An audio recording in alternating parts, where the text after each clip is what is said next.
स्वामी सखा पितु मातु गुर जिनके सब तुम तात। मन मंदिर तिनके बस हो सिय सहित दो भ्रात। हे तात, जिनके स्वामी सखा पिता माता और गुरु सब कुछ आप ही हैं, उनके मन रूपी मंदिर में सीता सहित आप दोनों भाई निवास कीजिए। अवगुण तजि सबके गुण गहहि, विप्र धेनु हित संकट सहहि। नीति निपुण जिन कई जग लीका, घर तुम्हार तिन कर मनु नीका। जो अवगुणों को छोड़कर सबके गुणों को ग्रहण करते हैं, ब्राह्मण और गौ के लिए संकट सहते हैं। नीति निपुणता में जिनकी जगत में मर्यादा है, उनका सुंदर मन आपका घर है। गुण तुम्हार समझई निज दोषा, जेहि सब भांति तुम्हार भरोसा। राम भगत प्रिय लागहि जेहि, तेहि उर बसहु सहित वैदेही। जो गुणों की को आपका और दोषों को अपना समझता है, जिसे सब प्रकार से आपका ही भरोसा है, और राम भक्त जिसे प्यारे लगते हैं, उसके हृदय में आप सीता सहित निवास कीजिए। जाति पाति धनु धर्म बढ़ाई, प्रिय परिवार सदन सुखदाई। सब तज तुम्हें ही रही उर लाई, तेही के हृदय रहु रघुराई। जाति पाति धन धर्म बढ़ाई, प्यारा परिवार और सुख देने वाला घर, सबको छोड़कर केवल आपको ही हृदय में धारण किए रहता है। हे रघुनाथ जी, आप उसके हृदय में रहिए। सगुन सरगु नरकु अपबरगु समाना, जह तह देख धरे धनु पाना। करम बचन मन राउर चेरा, राम करहूँ तेहि के उर डेरा। स्वर्ग और नरक और मोक्ष जिसकी दृष्टि में समान है, क्योंकि वह जहाँ तहाँ सब जगह केवल धनुष बाण धारण किए आपको ही देखता है, और जो कर्म से वचन से और मन से आपका दास है, हे राम जी, आप उसके हृदय में डेरा कीजिए।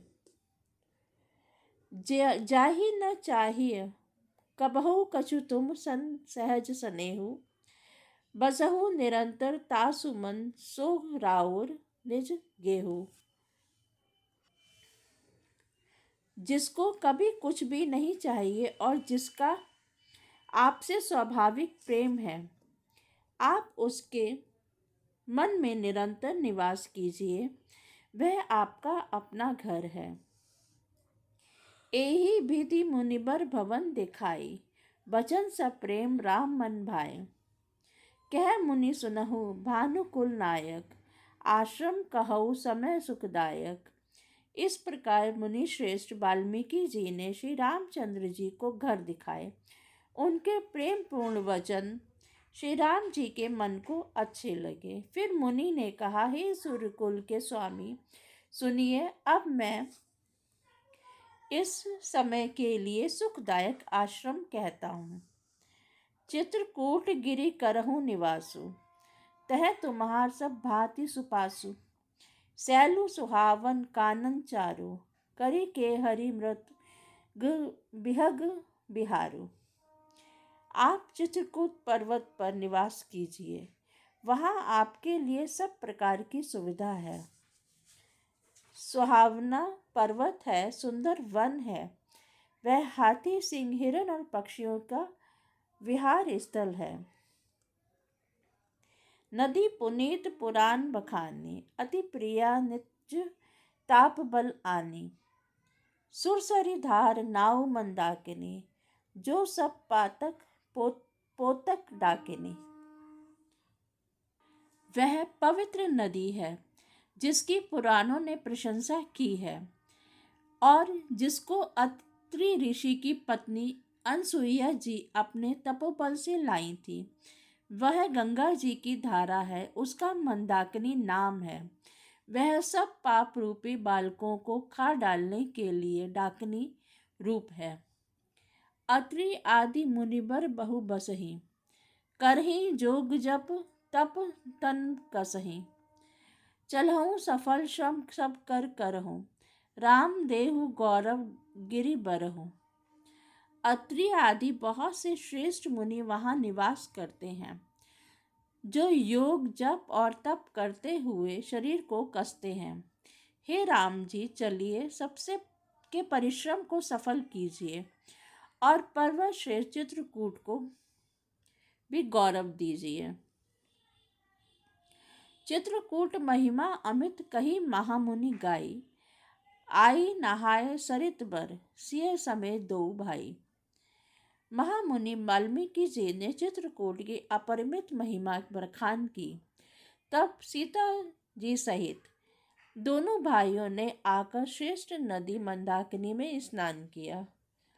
रघुबर कहेऊ लखन भल घाटू, करहूँ कतहु अब ठाहर ठाटू। लखन दीख पै उतर कराना, चहु दिशि फिरेऊ धनुष जिमि नारा। श्री रामचंद्र जी ने कहा, लक्ष्मण बड़ा अच्छा घाट है, अब यहीं कहीं ठहरने की व्यवस्था करो। तब लक्ष्मण जी ने पैस्विनी नदी के उत्तर के ऊंचे किनारे को देखा और कहा कि इसके चारों ओर धनुष के जैसा एक नाला फिरा हुआ है। नदी पनज सरसम दम दाना, सकल कलशी कली साउज नाना। चित्रकूट जनु अचल अहेरी, चूकई न घात मार मुठ भेरी। नदी मंदाकिनी उस धनुष की प्रत्यंचा है, डोरी है और शम दम दान बाण है। कलयुग के समस्त पाप उनके अनेकों हिंसक पशु हैं। चित्रकूट ही मानो अचल शिकारी है, जिसका निशाना कभी चूकता नहीं है और जो सामने से मारता है। अस कही लखन ठाऊ दिख रावा, थलु बिलो की रघुबर सुख पावा। रामेउ राम मनु देवन जाना, चले सहित सुर थपति प्रधाना। ऐसा कहकर श्री लक्ष्मण जी ने स्थान दिखलाया। स्थान को देखकर श्री रामचंद्र जी ने सुख पाया। जब देवताओं ने जाना कि श्री रामचंद्र जी का मन यहाँ रम गया है, तब वे देवताओं के प्रधान थवई विश्वकर्मा को साथ लेकर चले। कोल किरात वेश सब आए, रचे परन त्रन सदन सुहाए। बरनी न जाहि मंजू दुई साला, एक सलील लघु एक बिसाला। सब देवता कोल भीलों के वेश में आए और उन्होंने पत्तों और घासों के सुंदर घर बना दिए। दो ऐसी सुंदर कुटिया बनाई जिसका वर्णन नहीं हो सकता। उसमें एक बड़ी सुंदर छोटी सी थी और दूसरी बड़ी थी। लखन जानकी सहित प्रभु राजत रुचिर निकेत, सोह मदनु मुनि बेश जनु रति ऋतुराज समेत। लक्ष्मण जी और जानकी जी सहित प्रभु श्री रामचंद्र जी सुंदर घास पत्तों के घर में शोभायमान है, मानो कामदेव मुनि का वेश धारण करके पत्नी रति और बसंत ऋतु के साथ सुशोभित हों। अमर नाग किन्नर दिसि पाला, चित्रकूट आए तेहि काला। राम प्रणाम कीन सब काहू, मुदित देव लही लोचन लाहू। उस समय देवता नाग किन्नर और दिक्पाल चित्रकूट में आए और श्री रामचंद्र जी के सब किसी को प्रणाम किया। देवता नेत्रों का लाभ पाकर आनंदित हुए। बरसी सुमन कह देव समाजू, नाथ सनाथ भय हम आजू।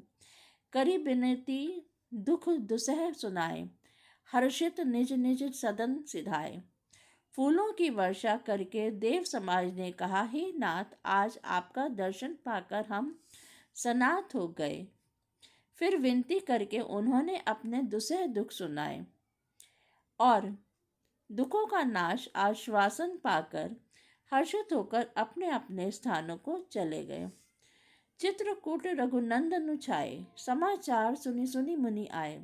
आवत देखी मुदित मुनि वृंदा, कीन दंडवत रघुकुल चंदा। श्री रघुनाथ जी चित्रकूट में आ गए बसे हैं। यह समाचार सुनकर बहुत से मुनि आए। रघुकुल के चंद्रमा श्री रामचंद्र जी ने मुदित हुई मुनि मंडली को आते देखकर दंडवत प्रणाम किया।